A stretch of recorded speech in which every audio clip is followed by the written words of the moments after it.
어제 무죄의 날이었습니다. 이재용 회장 무죄 판결로 한번 가볼게요. 역사에 남을 재벌 봐주기 판결이다. 이렇게 많이들 평가를 했는데요. 어떻게 보셨습니까? 흥미롭게.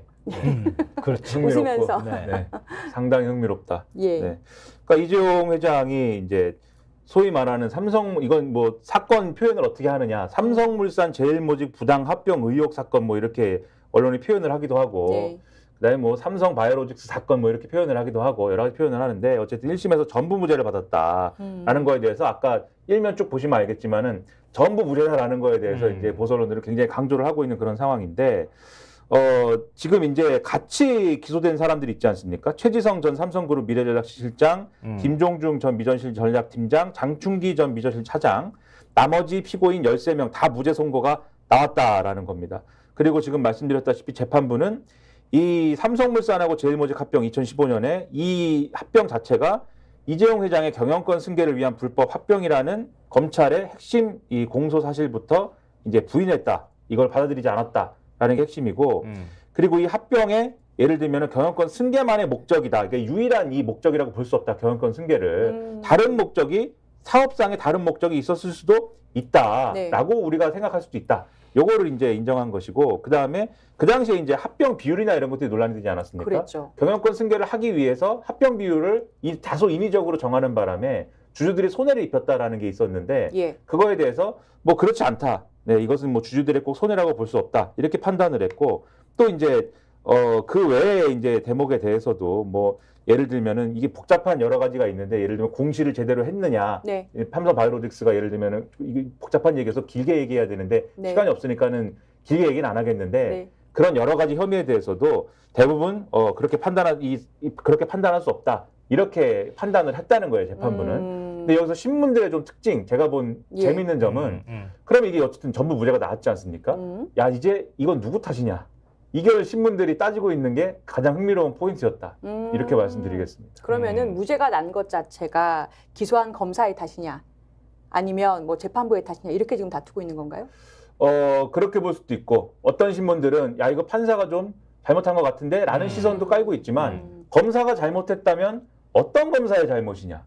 이 수많은 검사들 중에 누구의 잘못일까? 이걸 또 신문들이 열심히 따지고 있습니다. 일반적으로 생각할 때는 어떠세요? 누구 탓이죠, 이게? 어떤 검사가 잘못한 겁니까, 이거? 네. 아니, 어떤 검사라니요? 그때 네. 담당한 검사가 저기 지금 대통령실에 있는 거 아닌가? 그러게 말입니다. 그 당시 윤석열 검찰총장 저기 국민의힘에 있는 거 아닌가? 기소했지요. 그러니까 이게 수사가 검사 담당했었고요. 국정농단과 관련돼서 이재용 당시 삼성전자 부회장의 경영권 승계와 관련된 수사가 시작된 거는 박영수 특검 시절인 거잖아요. 네. 그때 이제 수사팀장이 그렇죠. 윤석열 대통령이었죠.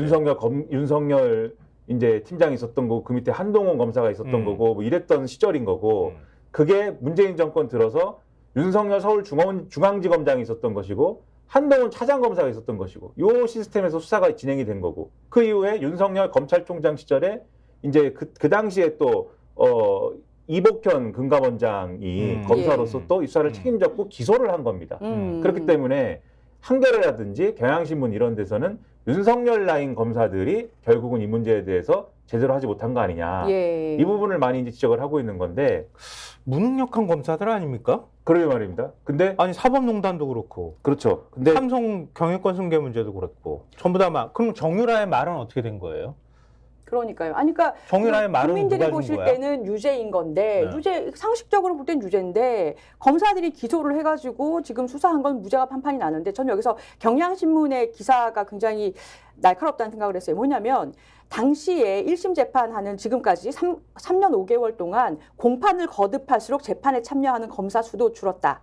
이복현 당시 검사를 비롯해서 가버리셨으니까요. 수사 검사 전원이 투입됐던 중앙지검 특별공판 2팀은 중도 해체됐다. 선고를 앞두고는 법정에 삼성 관계자들로 채워졌다. 공판 관리 안 했다는 거구만. 그러니까요. 공소유지에 전혀 힘을 쓰지 못했다. 재판하는데 그렇죠. 다 정치하러 가셨잖아요, 검사들이. 그렇죠. 그러니까 손을 누가 키우냐고요. 재판을 누가 하냐고요. 아니, 그러니까 왜냐하면 대통령이 특별 사면복권 막 해주고 매일 그 회장 끼고 돌아다니고 술도 마셔주고 뭐 그러니까 검사들이 당연히 다 아는 거 아닌가? 그러니까 그때 수사했던 응? 검사가 대통령 되고 여당의 비대위원장 돼가지고 지금 아, 그것도 모질라가지고 그 회장 맨날 떡볶이 뒤에다가 병품처럼 세우고 먹이고 그런 거 아니에요. 아니, 그러니까 이제 그러니까요. 누구 탓이냐. 이게 국민 눈높이 아닌가? 그렇죠. 우리 국민들의 눈높이 그리고 우리 평론가위원장, 평론위원장님의 눈높이, 변호사님의 눈높이는 이렇지 않습니까? 네. 저의 눈높이도 비슷한데 제가 이제 그나마 이제 조금 양심이 있는 동아일보의 경우에는 기사 제목이 이래요. 수사심의위 10대3 불기소 권고에도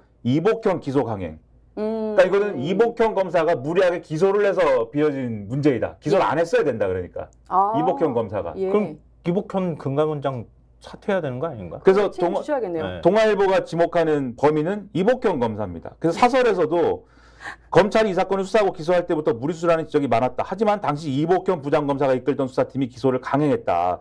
이게 수사심의 권고를 거부한 첫 사례였다.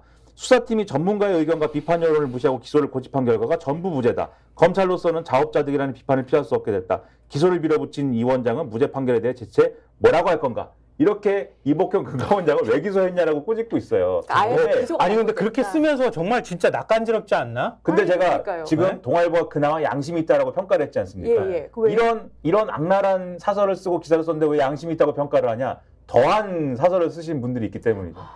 조선일보가 사설을 썼는데 네.